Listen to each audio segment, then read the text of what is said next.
எங்களுடைய சகோதர சகோதரிகள் காணாமலாக்கப்பட்ட வலிந்து காணாமலாக்கப்பட்ட உறவுகளுக்காக அறவழியில் போராடி கொண்டிருக்கின்றார்கள். அறவழி போராட்டம் கூட அங்கீகரிக்கப்படாத ஒரு நிலைமை காணப்படுகின்றது. காணாமல் ஆக்கப்பட்ட கணவர்கள், பிள்ளைகள் அல்லது தங்களுடைய மனைவிகள், தாய், தந்தை என்று அவர்கள் பலரையும் தேடிக்கொண்டிருக்கின்றார்கள். ஆனால் காலம் கழிகின்றதே ஒழிய எந்த ஒரு தீர்வும் கிடைப்பதாக இல்லை.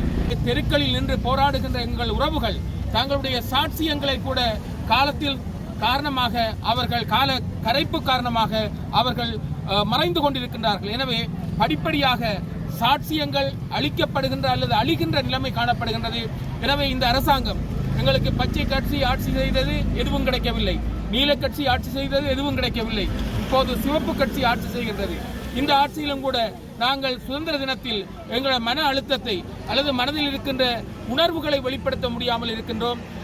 அழிக்கப்பட்ட அல்லது கடத்தப்பட்ட, காணாமலாக்கப்பட்ட, வலிந்து காணாமலாக்கப்பட்ட உறவுகளை தேடுகின்ற உயிரோட்டமான பயணமாக இது இருக்கின்றது. இதன் உண்மைகளை நீங்கள் உணர்ந்து கொள்ள வேண்டும்.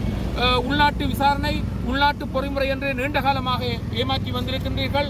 காணாமலாக்கப்பட்ட அலுவலகம் என்று ஏமாற்றி வந்திருக்கின்றீர்கள். எல்லாம் ஏமாற்று வித்தைகளாக இருக்கின்றனவே ஒழிய தமிழ் மக்களுக்குரிய உரிமைகளை அல்லது பரிகார நீதியை வழங்குகின்ற செயற்பாடுகள் எதுவும் நடக்கவில்லை. எனவே இந்த புதிய அரசாங்கத்திடம் நாங்கள் சொல்லுகின்ற விடயம், பச்சை கட்சி போன்று நீல கட்சி போன்று நீங்களும் மாறிவிடக்கூடாது.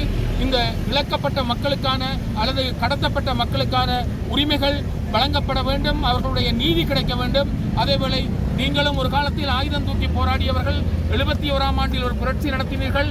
88, 89களில் இரண்டாவது புரட்சியை செய்தீர்கள். இந்த 2 புரட்சியின் போதும் இந்த அரசாங்கம் எவ்வளவு கொடூரமாக நடந்து கொண்டது என்பதை நீங்கள் விளங்கிக் கொள்ள வேண்டும். உங்களுக்கு அப்படி நடந்தவர்கள் எங்களுக்கு இதைவிட பல மடங்கு கொடூரமாக நடந்திருக்கின்றார்கள்.